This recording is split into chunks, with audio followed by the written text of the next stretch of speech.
Describe.com/rex describes the Ifriti as a towering humanoid whose skin glows like the hot coals of a fire, with a similar heat radiating from it. A pair of horns, almost devil-like, crest their skull along with a pair of pointed ears.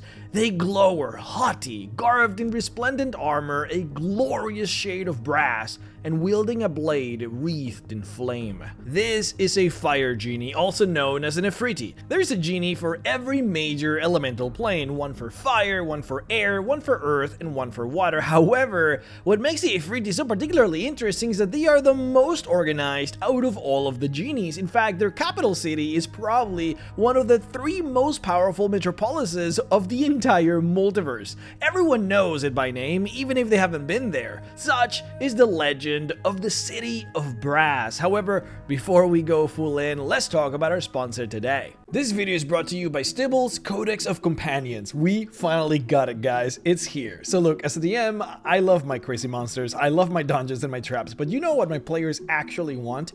They want to pet the damn dog at the entrance of the dungeon. They want to take that dog home and then love it. The problem is that there isn't any rule set specifically designed for pets in Dungeons & Dragons. It is a part of D&D that is completely neglected. Familiars are easy to deal with because you summon them through magic and they are magically engineered to obey you, but that's not how pets or companions are or should be. If you're not a beast master ranger, how are you supposed to tame a boar or an elephant? In D&D, pseudo dragons are supposed to be the go-to wizard companion, yet nobody tames them because there are no rules for it other than maybe being a warlock and then simply dominate them. Here is Stibble's Codex of Companions with over 110 pages just filled to the brim with cool creatures that you can possibly tame and make your companion. Cool oozes, dragons, fae, and fiends. Each creature comes with lore, stats, a rarity number, how difficult it is to tame, and the environments where it can appear. The book has a robust set of rules on how and where these monsters appear and how would one go about taming them. And there is a level up system where you increase your bond with the pet. The higher it is, the more abilities it can get and the more it can help you while you play. Further, there are a bunch of feats that you can give to your pet when you level it up and extra abilities that one can choose if you wish to make your pet combat worthy. The book is filled with support for this playstyle too, with tons of new spells designed with pets in mind. There are magical items to help you, for example, mount and fight alongside some of the pets, and even a cool duel system where you can pit your pet against other players' pets, Pokemon style. Check out Stibble's Codex of Companions in the link below. You will not regret it. Now, back to the show. Now, when you think about the biggest and most powerful cities of the multiverse, you typically think of 3. There's Sigil, known colloquially as the center of the multiverse. It is located right in the middle of the Great Circle of the Outer Planes. Then there's Tunarath, the capital city of the Githyanki, set on top of the corpse of an ancient god that floats in the astral plane. And then there's the city of Braz, the greatest achievement of the Ifriti. It floats on an enormous hemisphere of solid brass up in the sky of the plane of fire. Now this, of course, will be the topic for this video. The city of Braz is over 40 miles in diameter with over 4 million inhabitants. However, the thing to keep in mind is that only a fraction of that enormous distance is actually the city core. When planewalkers talk about the city of Braz, they are actually talking about the entire floating Braz hemisphere, which has the city, yes, but it also has forests, gardens, rivers of magma, mountains, towns, and farms. In fact, the vast majority of the area that comprises the city of Braz is actually dedicated for the growth of the weird elemental crops that feed and sustain the city. There's also tons of military outposts that require plenty of space on the floating island. To put it into medieval fantasy perspective, the city of Waterdeep claims about 2 million inhabitants, but that doesn't mean that 2 million people live in the city. It just means that Waterdeep taxes and protects over 2 million people, of which the vast majority of live outside of the city in towns and villages close by. In reality, something less than 200,000 people out of the 2 million actually live in the Waterdeep city core. And this is the case for almost every single medieval city or town in Dungeons & Dragons. If you're ever given the population of a city, always keep in mind that about 85% or more actually live outside of the city map, in farms and villages scattered around the area. And this is also the case for the city of Braz. And we don't have an actual concrete number of how many people actually live in the core core of the city, but we do know that there is at least 4 million people living on the floating piece of Braz. I say at least because there's an exorbitant amount of people that live and die in this city without ever being accounted for, especially slaves, who account for an entire fifth of the population of the city. Out of the 4 million inhabitants of the city, about 800,000 are actually slaves, but again, those are just the ones accounted for. Slavery is so huge in here that it is actually their main export, selling people and monsters to the highest bidder, which most times tends to be devils. Ifriti and devils have an extremely lucrative interplanar trade agreement where the Ifriti produce slaves and high-quality weaponry, while the devils produce either soldiers or gold. Other than this, the city also exports metals, gems, worked stone, and colored glass. Anything even remotely related to smithing, the Ifriti are fantastic at. Anyways, we went into a bit of a tangent there. Let's talk about how the city actually functions. So, as the head of the city, you have the Great Sultan of the Ifriti, who is also the tyrannical ruler of the entire race. His name is Marak al-Sadan al-Harik ben Lazan, and he's known as the Grand Sultan of all the Ifrit, the Lord of Flame, the Potentate Incandescent, the Tempering and Eternal Flame of Truth, the most puissant of hunters, Marshal of the Order of the Fiery Heart, the Smoldering Dictator, and the Crimson Firebrand. According to 2nd edition, he is supposed to have the power of a greater deity, or at least be as strong as one, with each of his viziers being of lesser deity or demigod status. The Great Sultan controls the city in more ways than one too, having the magical ability to decide where the city floats to and whether or not it lands. He also has the singular ability to protect the city and its inhabitants from the fiery doom that lays outside of the plane of fire. If you remember our last video on the plane of fire, well, nobody survives it. The heat of the plane is so strong that unless you have magical fire immunity, you and everything that you're carrying will combust into nothing. Well, the Great Sultan can protect the city from this heat, not just the people in it, but also the buildings, its wealth, and materials within it. This ability he can of course revoke at any time, singularly targeting any person or location that he wishes. If you displease the Great Sultan, he can make you once again vulnerable to the oppressive and deadly heat of the plane. Now, the Great Sultan rules from the Charcoal Palace, where he holds court once a month. He doesn't particularly care or bother with the trifles of everyday ruling, which he instead leaves to his viziers. Instead, he only deals with matters that pertains to the nobles and some of the more powerful and important guilds of the city. For matters that pertain to the prime material realm, he instead has 6 great pashas who rule the Ifrit on the prime and direct them towards matters of importance to them all. Quote, "Though the core of the city is the heart of Ifrit power, the Ifrit Empire depends on its far-flung network of slave-takers and tributary states. The beys and emirs of the city are each responsible for a thurgur, or military zone, which might contain up to 4 great fortresses. These distant colonies are maintained everywhere on the plane of elemental fire, and each is a haven for up to 40 Ifrit ruled by a Malik or Valley, a common Ifrit of the largest size. The fortresses, or albaranas, are regional centers of defense. They are constructed of many materials including brick, stone, and a type of volcanic concrete. Each fortress is garrisoned by an Ifrit legion of at least 1,000 and up to 5,000 soldiers. In the field, these legions are commanded by a noble given the title of Al-Said, Master or Chieftain. They are accompanied by Dalil, local guides, who serve as scouts and translators. These outposts are Spartanly military and strictly functional." End quote. I don't have to go too deep into it, but fights in the Plane of Fire do happen every so often, and this requires the Ifriti to be always vigilant. Fights against salamanders and acers do happen every so often, but the biggest threat that they have is the air genies. You would think that it would be the Marits, the water genies, but realistically the water genies could never invade the Plane of Fire since they physically cannot exist here, and the same for the Ifriti on the Plane of Water. No, instead they constantly war against the air genies who make constant strong attacks against the plane. Relationships between the Dao, the Earth Genies, and the Ifriti on the other hand are actually very good because both love themselves some slaves and they trade with each other in the market of flesh. But now, outside of the Great Sultan and his viziers, the Ifriti families are organized in different levels of power, which is defined by how high or low they are in court and power. And basically, some noble families are more noble than others. In this great map of the city of Braz, you can see that in the big elevation here where the Sultan lives, there are different elevations and districts within the big hill. Well, each of those circles is kind of like a higher tier of noble. Generally speaking, the higher you are on that hill, the more powerful you are within the city, and the more you go down, the lower the tier of noble. And this is important to know because only the most powerful of Ifriti can actually grant wishes. Not every genie can do that. The nobles are also the ones that command armies and rule over great houses, whereas the common Ifriti, they just go about living normal lives or fighting the great armies. Quote, "Noble Ifrit are great patrons of the hunt, and they often go to far-flung outposts and even to the primaterial plane in search for sport. They while away days and weeks using both fire falcons and hellhounds to track down the odd animal of the plane of elemental fire.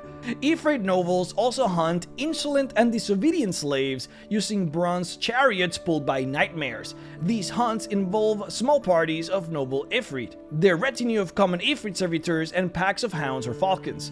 Each noble has his or her own fiery chariot in which to pursue the unfortunate prey." End quote. Now, even though there are some Ifriti who are more important than the rest, the law applies equally among them. All Ifriti are equal to the law. But only Ifriti. There are laws that the Ifriti must follow, and then there are laws that the rest of the inhabitants of the city must follow. See, the city of Braz is an enormous hub of activity, and it is considered one of the biggest trading centers of the multiverse. You can find in here many and all kinds of adventurers, traders, explorers, and artists from all across the realms. Now, the rules that they have to follow are very different than the rules that the Ifriti have to follow. In general, everything is tougher for the non-genie, and they also have to pay higher taxes and also suffer heavier restrictions. But to top it all off, punishments for crimes are also much harsher. And one of the reasons why there are so many slaves in the city is because one of the most popular punishments for crimes in here is to be sold to perform indentured servitude as a penance.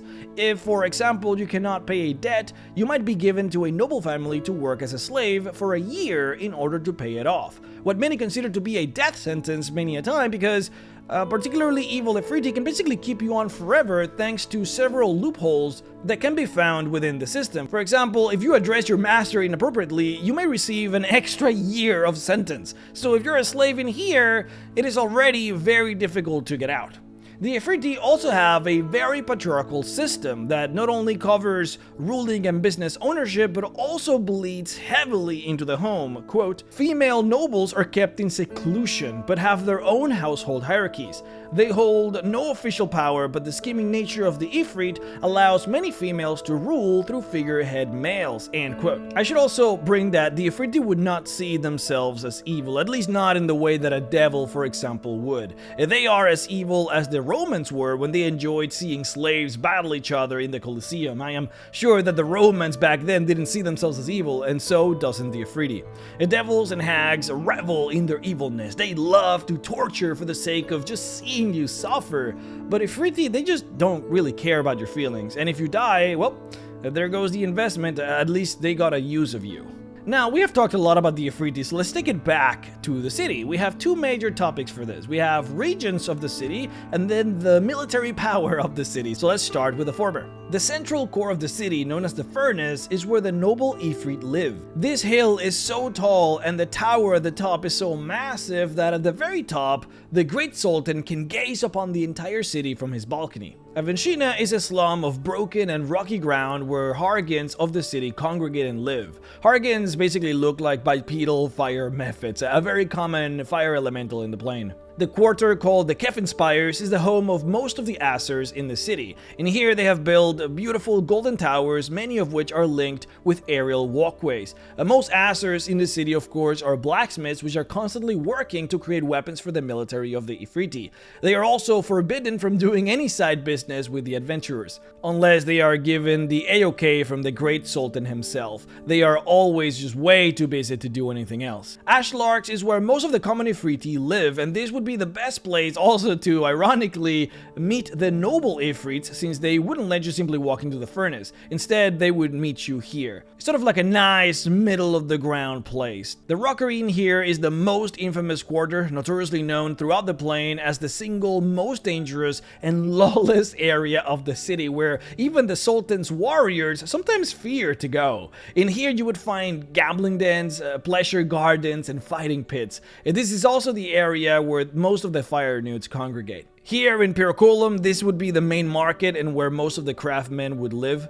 Margate is a warehouse district that stays, for the most part, fairly empty. It's used mostly to store goods meant to be transported over into other realms. This particular district is also sometimes rented out to private armies who are staying in the city. So, for example, when the Dao come in here to trade in slaves, their private armies would then stay here. The foundry would then be where the richest common Ifriti would live. It is filled with plazas, wide streets, and imposing homes. Now this one is really interesting. The Gate of Glory right here is an entrance to a salamander-infested warren within the very rock of the city. The warren itself is called the Glory Mine, and it is said to be impenetrable except without a salamander guide. This is, of course, only a rumor, as nobody actually knows that this place truly exists. Most guards wouldn't even know that this place exists.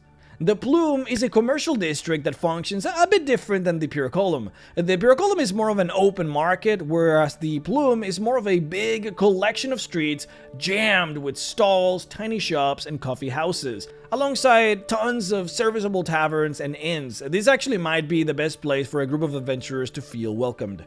The Char is walled off, and it is what they call the slave barracks. In here, they keep the slaves, which are the property of the Sultan and his nobles. These slaves are meant to work in the smithies, in the smelters, and some of the shops. The castings over here are the home of the Ifriti army that reside in the city. Apparently, duels and brawls are very common in this district, and so going here is not advised. And then lastly, the Chimney is a switchback trail that leads all the way down into the Cinder Sweeps, which is the center of the Navy. The arches over here would stand close as well and would form the staging area that serves as the processing grounds and market for new slaves. Now, most of the time, the harbor and the navy are quite empty since the city floats in the sky most of the time, but every once in a while, once the Sultan gives the order to land, the city lands by the river of magma, and then it becomes flush with people and activity. This is also the best time to enter the city. You can, of course, fly to the city while it is in the air, but you would still have to present yourself at any of the gates.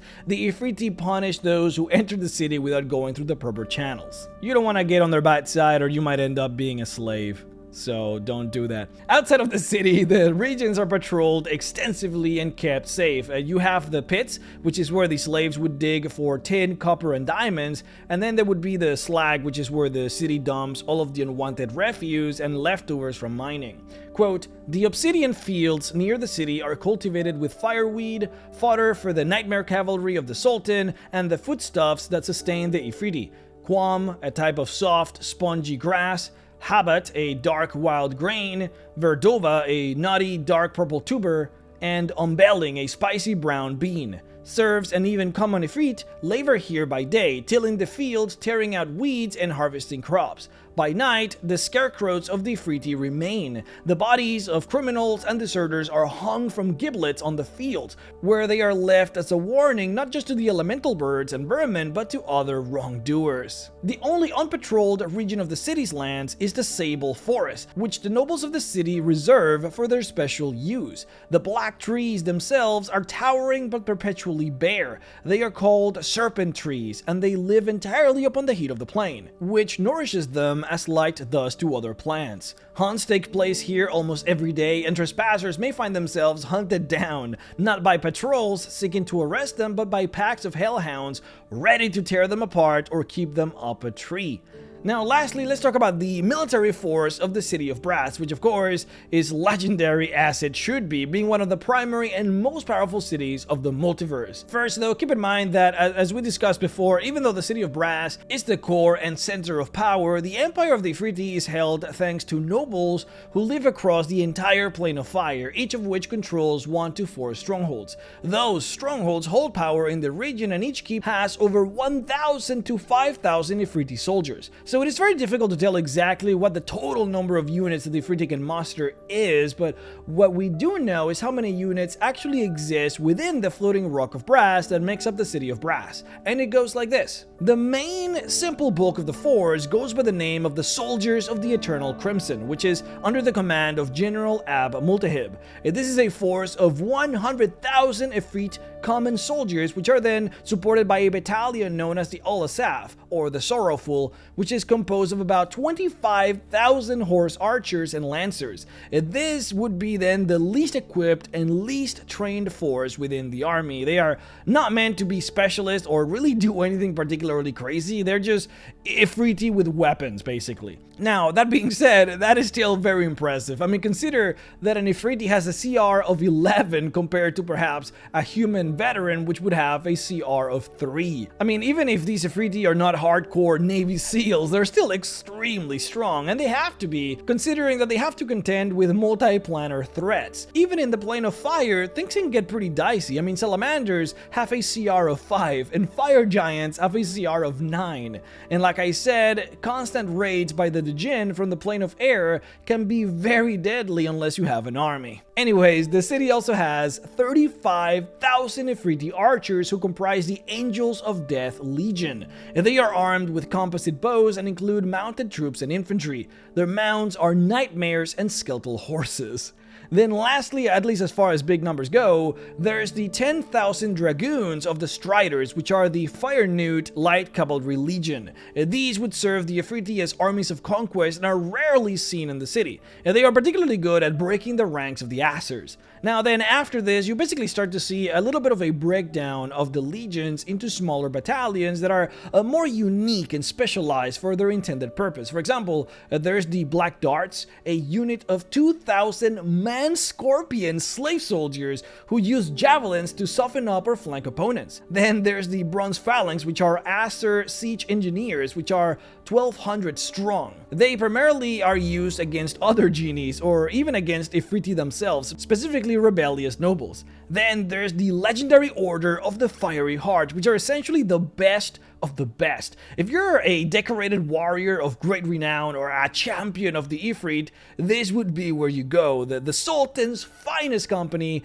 is a collection of griffin-mounted shock troops which primarily serve as ambassadors, couriers, and commandos on missions of great importance. Those who do the best in this particular order are sometimes even granted marriage to one of the Sultan's many daughters. Now, there are a lot of different legions, a lot of different groups, but most of them are not really even worth talking about. There are very few and low in number, and they're not very interesting, so I'll skip those. But then there are some that are actually pretty cool. It's just that they're not particularly used for war, so we'll talk about those now. The Unquenchables are the Palace Guard. These would be the ones that would protect this entire section of the map, and then the Sultan himself. Always at the ready, these are 3,000 elite and fanatical Ifrit warriors and are always directly at the Sultan's command. Then there's the Branded, a group of 150 Ifrit Mamluks, which basically means Ifrit slaves. These Ifrit are eunuchs, so they have been castrated, and the reason for this is their job is to live within the palace and personally protect and guard the Sultan's harem, which is said to be a collection of 101 wives that the Sultan barely ever visits. These Ifrit are trained to be observant, discreet, and unbribable.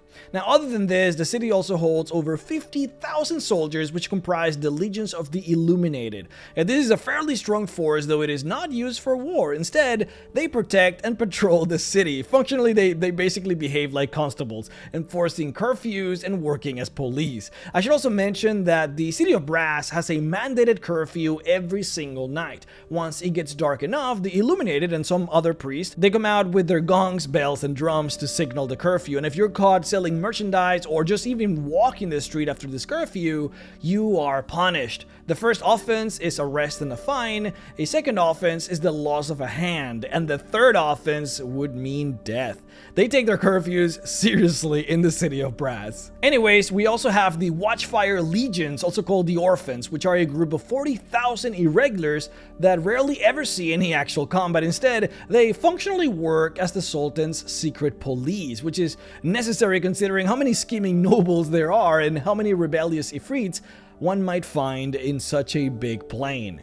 Now, the Sultan's personal fleet is comprised of over 130 ships, all magically warded and capable of sailing through magma, 10% of which are enchanted to be able to fly. The Navy then has over 18,000 slaves, sailors, lava divers, shipwrights, and general Navy Marines who can work or could man the ships for war, though it is rarely used in that fashion. More so than anything, the entire fleet is used to transport slaves into the city. Now, the Navy is also meant to operate the Sultan's pleasure galley, described as an ancient vessel rowed by 500 slaves especially chosen for the task by the Sultan himself. Now, these slaves are different.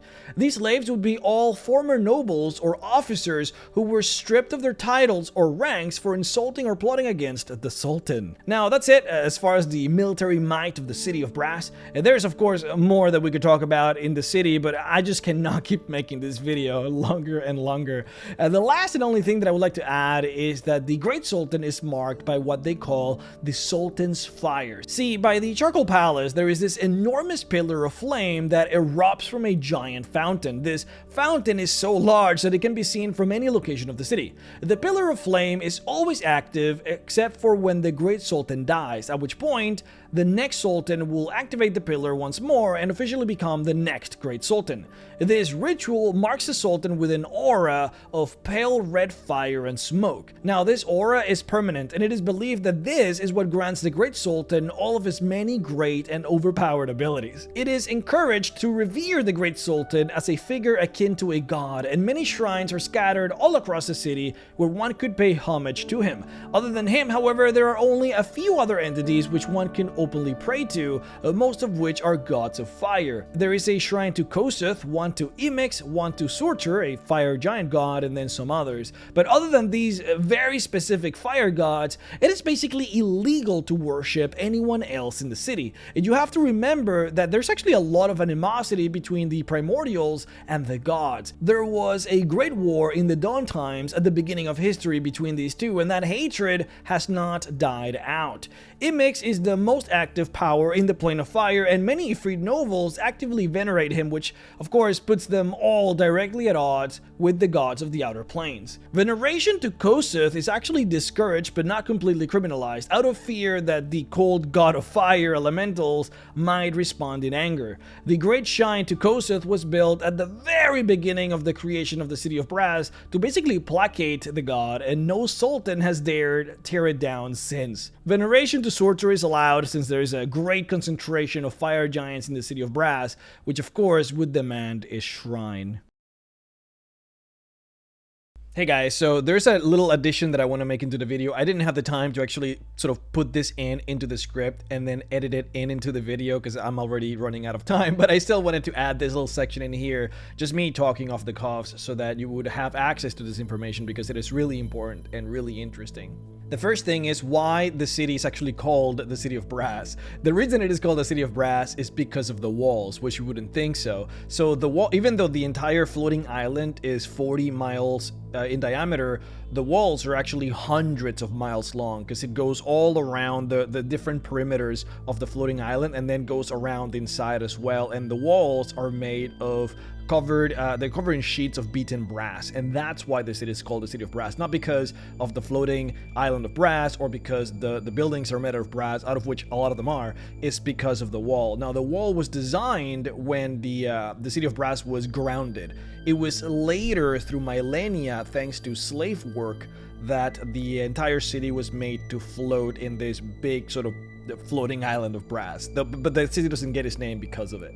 It is also believed that this particular part, how they made it to float, was one of the things that the Azars probably helped on, and that's why the Azars believed that they had a lot to do with the construction of the city, but it was actually the Ifrit who built the city itself. Then, when the city is floating, you notice in some of the beautiful maps here that I have on the screen that there are these rivers of magma that kind of flow through the city. Those rivers are only active and filled with magma, obviously, when the city is grounded, because it tends to ground on big oceans of magma, and so the magma goes into those canals and fills up those rivers with the magma. Normally, when the city is floating, which is most of the time, those rivers are actually filled with oil. You can still swim in them, and people tend to do it for smuggling purposes, but it's dangerous because every once in a while the Sultan likes to turn them on with fire, because it's sort of beautiful. It's meant to be this very beautiful, very sort of like illuminated thing that just goes all around the city. The Ifrit really love to have that sort of fiery river running around the city. Now, the last thing is that even though the city is floating and it can move around while floating, it doesn't. And the reason why it doesn't move is because I mentioned in the video that the city of Braz is the center of power in the Ifriti Empire, and I mean it. If the city moves even, you know, just a few hundred miles in any direction, it basically leaves some of the frontiers of in the other direction vulnerable to attack, and also vulnerable to particularly rebellious Ifrit nobles who want to secede out of the empire of the Ifriti. That happens a lot, so they don't really move. It is said that in the script here, not in the script, I mean in the lore, it says that the few times where the city of Braz has actually floated into a different direction, those have always been times of cataclysmic war within the Ifriti Empire, so they never do it. But that's it, just some additions. I figured you guys would enjoy those.